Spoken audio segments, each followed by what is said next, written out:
You're listening to the Lux Life Discovered podcast, where we talk with people who are living a lifestyle that reflects their passion, because we believe everyone should be living their best life, their Lux Life. The show is hosted by Rick Steiner with Steiner Event Group, a premier national event planning company. If you are watching on YouTube, be sure to hit the subscribe button and the bell to get notifications of future episodes. The show is produced by 30A Media and is broadcast on your favorite podcast outlets, as well as YouTube, Roku TV, Amazon Fire TVs, and other major brand smart TVs. Hello, I'm Rick Steiner. Welcome to Lux Life Discovered. My guest today is Trevor Harbers, and he has a new business called the Lobby Bar LLC. So, Trevor, welcome to the podcast. Thanks for having me. Good. I'll tell you what, you and I met, it's been, I don't even know when it was. It's been a couple or 3 years ago at the bar at Embassy Suites there in Jonesboro. And how long have you been with that bar? So I was with them for 5 years. We opened up I think the grand opening was a week before COVID happened, and then things sort of got wonky through COVID, and we just brought that bar to life coming out of that. Well, you not only brought it to life, that's one of the best bars in that whole hotel group, right? Mm-hmm. Yeah. Yep, we were one of the most profitable bars there. We sort of turned it from a hotel bar into a hangout spot, a property that locals were coming to, and it sort of gained its popularity that way.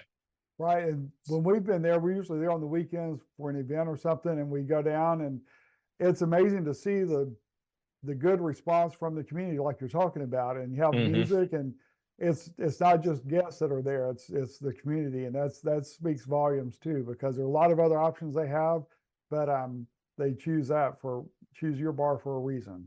Yeah, I've been bartending in Jonesboro for about 17 years. So I've had my locals and my followers follow me from bar to bar to bar to bar. So, well, I was going to say, you've done this for a while, and you do have a following, which is really nice, because you give that extra attention, but also your knowledge of the drinks and stuff. That's not, you're not just serving a drink or a beer or wine or whatever. You really make it fun and bring some neat creations to life.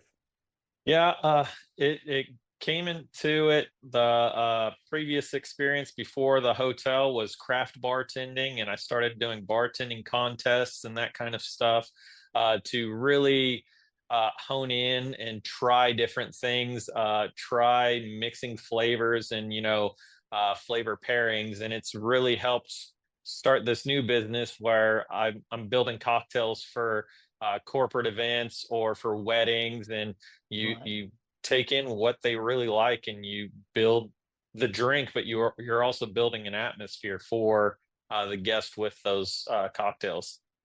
Right. And talk about your new business then, the Lobby Bar. Tell us. So with the Lobby Bar, I sort of just became the face of the Lobby Bar at the hotel that I was at. And so I just took it, ran with that name. We do corporate events. I've done a couple here in Arkansas and in Tennessee. I've done weddings. I think I'm in 9 states now that I've bartended weddings for. So I'm slowly growing that. I'm going to try to be eligible to bartend in all 50 states soon, so I can bartend wherever I'm needed. That's great. So are you still at the hotel? I left them in February. Okay, I didn't realize that. So yeah, okay, well, that's their loss for sure. Yeah. Yeah. Well, so you were telling us before we went on air, you're sampling or the drink that you sampled. Kind of talk about that again, because that's something I didn't know you could do, that infuse that with the. So I love to travel. We always talk. I'm always going to the beach or going somewhere, going to Orlando with the Epcot and Universal, the new Epic Universe that they just opened up. They have some great cocktails, a part of their hotel chain, and I like figuring out what they did and building the drinks. And they had a cocktail that really was different to me, and so I made it at home and tried it out.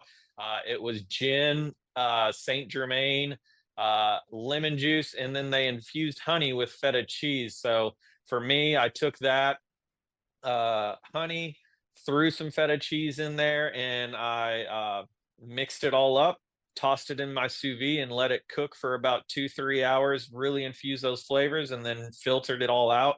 And it takes away the sweetness, and it infuses the honey with that silky smooth cheese flavor. Made it more savory than sweet, so when you make that cocktail, it just came out perfect. That sounds good. Yeah. So and the reason I want you to bring that up is because you're not just a bartending service. It's like when you have that ability to bring the unique, like signature drinks or whatever that a client wants, then you're able to provide that. Yeah, it's really on what they want. If they want me to create a cocktail that they've never thought of, or if they're a business, if they're selling rice, I can make a drink out of rice. If they're selling cheese, I can make a drink out of cheese. And it's doing those things that people don't think of how to work those into cocktails. Just makes that experience a lot more exciting for the guest Right. to try something new. Well, see, I would have never thought about that. So that's pretty interesting to know that you could do that and to make it where it's an experience. It's not just getting drinks at an event, it's an experience. Yeah. Yeah. Bartending has turned more into a science recently. It's chemistry now. So it's taking, citric acid and malic acid and infusing that with lemon or lime peels to help make super juices now. That way your juices last longer, and you can get more consistent flavor rather than juicing one lime at a time. And, one lime is bitter and one lime isn't. So it's really getting technical with a lot of things, but it's made the bar industry more concise and easier to play with flavors because now you can infuse things. All right, when you describe your business to a potential client, what kind of response are you getting? It's one of those ones, everybody knows what bartending is, and it's just taking that bartending experience and, taking it from, a pub bar feel to making it elegant for the event. A lot of the events we do, it's weddings, and the bar part is an afterthought after the dress and the flowers and everything like that. And we want to make the lobby bar not the centerpiece of the wedding, but we want to be a huge piece that really changes the atmosphere and people remember what we do or how we did it and everything like that. So when we do weddings, we love the feedback, and we love that we are able to book those bridesmaids end up using us for their weddings, years later or a year later. So it's really fun to watch it grow. So when a bride and groom talk to you about doing their reception at their wedding, how do you determine if they want to have a signature drink in addition to beer and wine? How do you what steps do you go through to make sure you're getting a signature drink that really reflects their personality? I mean, it might sound like a simple question, but to me, it'd be like a complex process because you're trying to fit everybody's likes in there. Does that make sense? Yeah. So we have a couple different ways we go about it. The simplest way is, what's your favorite drink? What do you like? And talking to them, when they say something that's simple, I just like, a vodka, cranberry, something simple. I say, we can do that. We can keep it simple. Or do you want to take that same drink and now we can infuse it? I can take the color out of the cranberry and make it clear. That way your colors, your themes, everything like that, your color is actually blue. We can make a blue cranberry juice or a blue cocktail and match it as close as possible to what you're doing. But if you want us to create a completely different cocktail, we go through about, what are your themes of your wedding? What do you envision? That kind of stuff for creating that cocktail.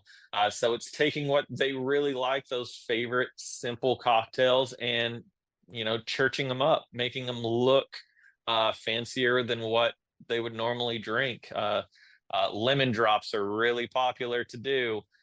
But they're very basic. But doing a lavender infused lemon drop where it's a light purple, and the bridesmaid's dresses are that light purple, really just sets things off. Okay, good. So how did you come up with this creativity and the desire to do this? Because yeah, it's one thing to think that'd be cool, but then it's another, thing to be able to do it and do it well. I really fell into it from bartending. Earlier in my nightclub days, you weren't getting creative. You were just knocking out drinks as quick as possible. Once you get into like fine dining and craft bartending, you really have people being specific about what they want. And when you're creating drinks of the month or drinks of the week, if you're doing something different than the bar is, 2 doors down, people will come and see you for what you're doing next. So it was really what is coming next. I love being in Arkansas because we're a little behind where everybody else is. So the trend in Texas is always, 7-8 months ahead of Jonesboro. So I get to I have friends in Texas, and I get to peek at what they're doing, and then I get to really have time to modify and really put my own touch on what's coming next to the area. That's true. Okay, good, good. So, and then how in the world do you learn about all the different types of alcohol and liquor and all that? That knowledge is vast, and, there's so much of it and so many things being introduced now all the time. Yeah, it's one of those ones. It's really guest feedback and just researching. I am really a fan of a good, pretty bottle. If the bottle looks really pretty, I'm going to investigate it. And when I do liquor orders and I was finding out what's next, I would, hop online and just see what bottle is going to catch my eye, because that's what's going to catch on the shelf. And then from there, doing the research, look at the reviews, because you can have a great bottle and the reviews are horrible, and it's not worth the investment. Or if you are investing in that bottle, make sure you don't buy 4 or 5 of those bottles. Get one and try it out. But just, it's all about what the guests like. I don't drink much at all, so it's one of those ones. I go off of what my guests, when I'm creating cocktails, I'm trying the non-alcoholic versions and everything like that, and then I'm taking those to the regulars that I've had for 15-20 years of hey, I got a new cocktail for you to try. Come out to the bar, or I'll go to them, and let's see what this works, or how this works. What's your feedback on it? Okay, interesting. Well, I'll send you a link to a place on 30A that I think you'd like too. I just ran across it the other day now that you said about the bottles and stuff. So I'll send that to you because I think you'd appreciate that. So you're working to be licensed and certified in all 50 states. And how many have you accomplished so far? Because you've reached quite a few already. I'm at 23 states right now. Wow. So it's one of those ones. It is the most boring thing that I have to do.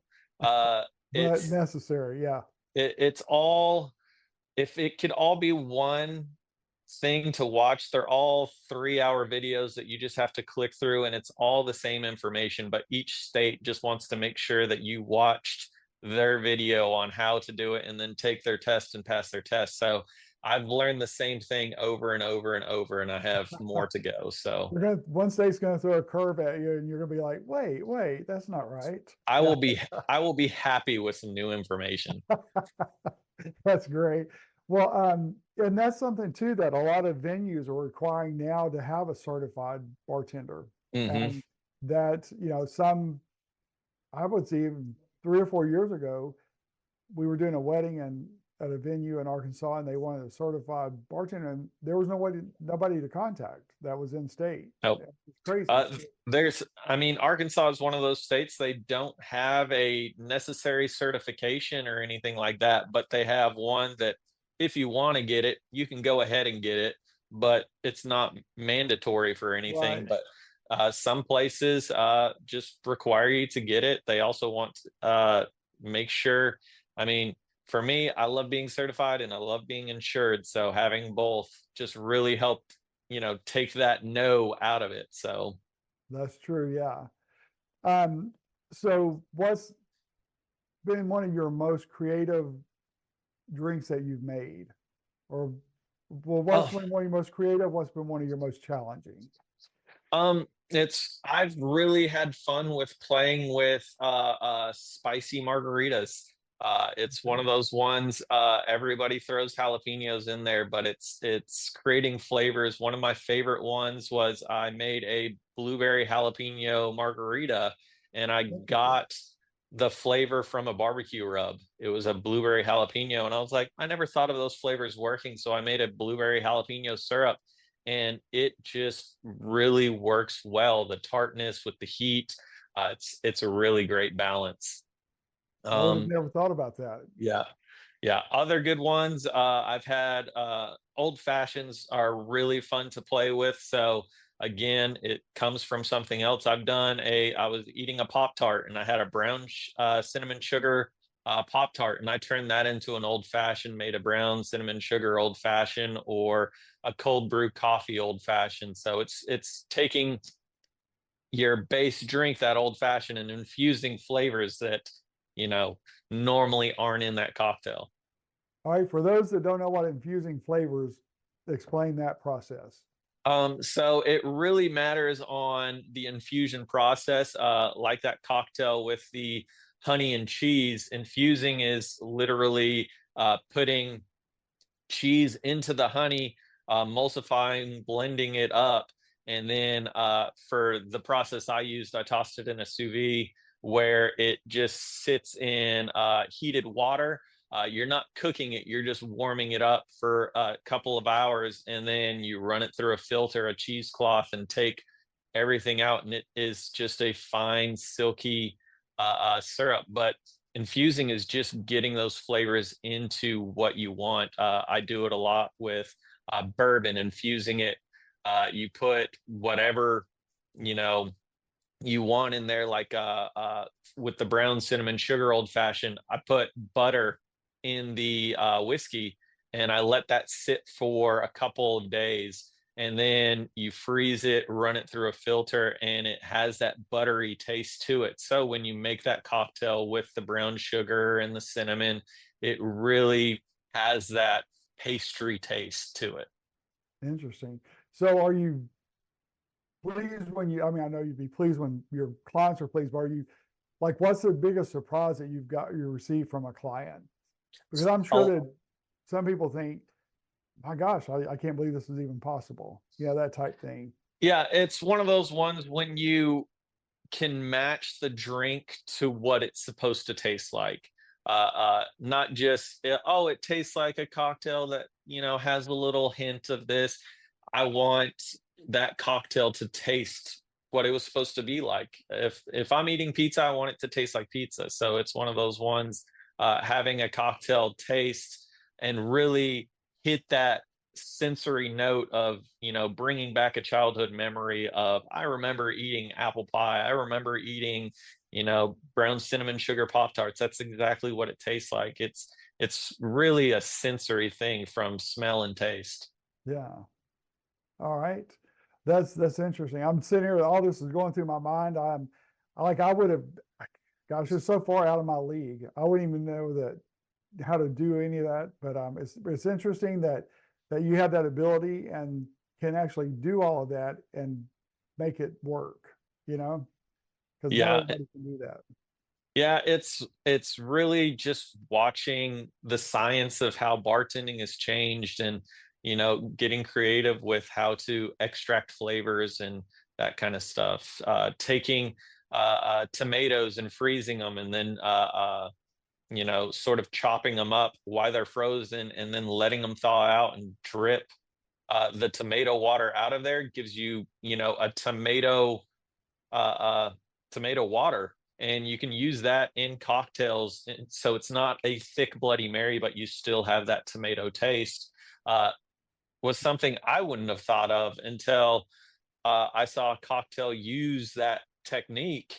And you take that and then you figure out how to, make a dirty martini with that tomato water. Now it almost tastes like a caprese salad with the olive oil and the tomato juice and, work in some mozzarella cheese in there. You're good to go.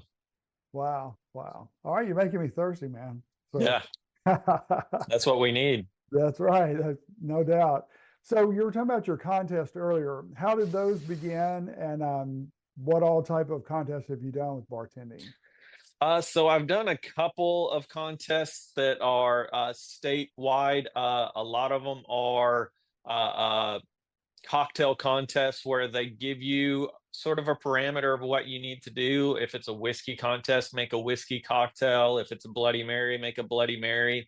But be creative with it. So I got into it. I was working at a craft bar, and it was a very local project. And the bartender who taught me, he had won it the year before, so we went into it.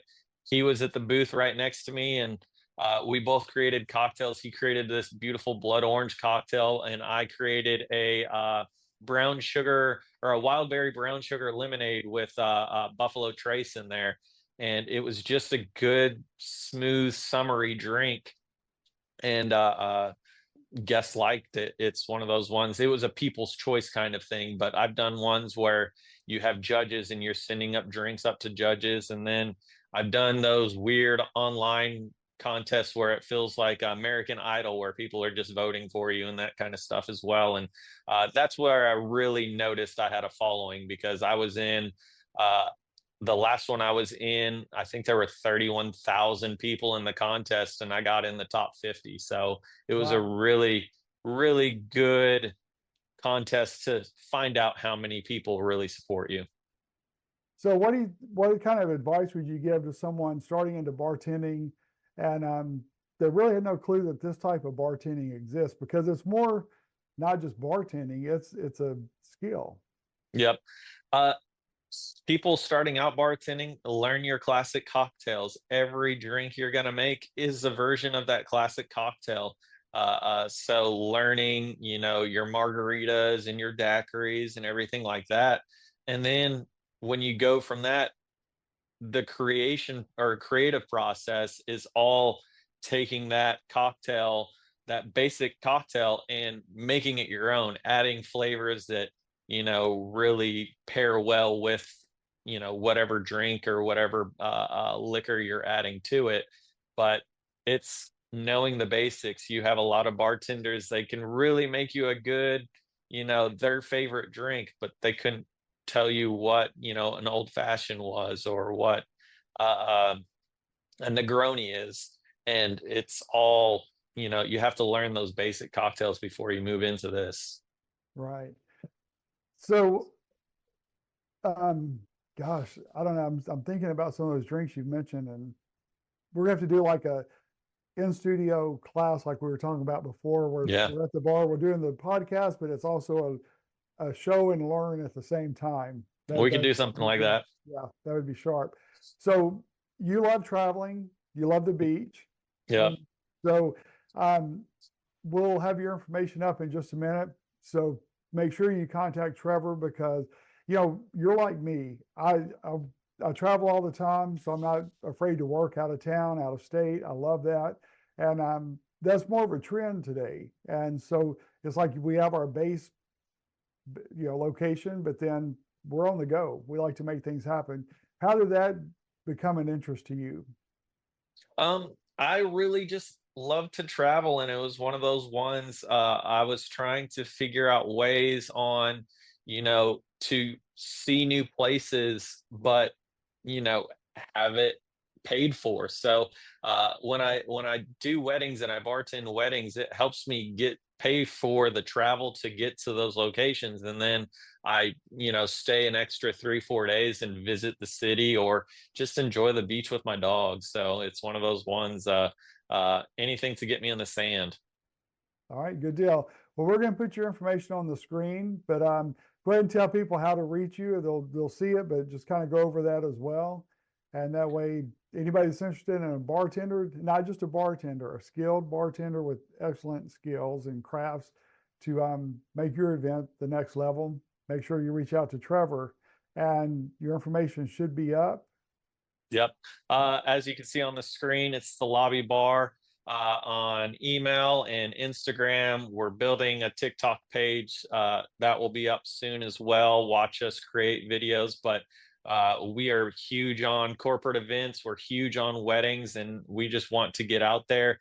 We are diving into the bar consulting business as well. So if you have a bar that needs some help building a menu or anything like that, reach out and we'll, bar rescue it and help build the bar up and bring some money in. All right, good deal. Well, Trevor, thanks for taking the time to be with us today, man. I appreciate it. Always good to visit with you. Look You forward too. to all that you have going, and I'm excited you're going to be at the SEG Bridal Show in Jonesboro this fall, September Yeah. 21st. So we're going to showcase a lot of things there as well. So that concludes our episode of Lux Life Discovered. So we will see you soon. Check out Lux Life Discovered on Facebook and Instagram and on 30a.tv. See you next time on Lux Life Discovered.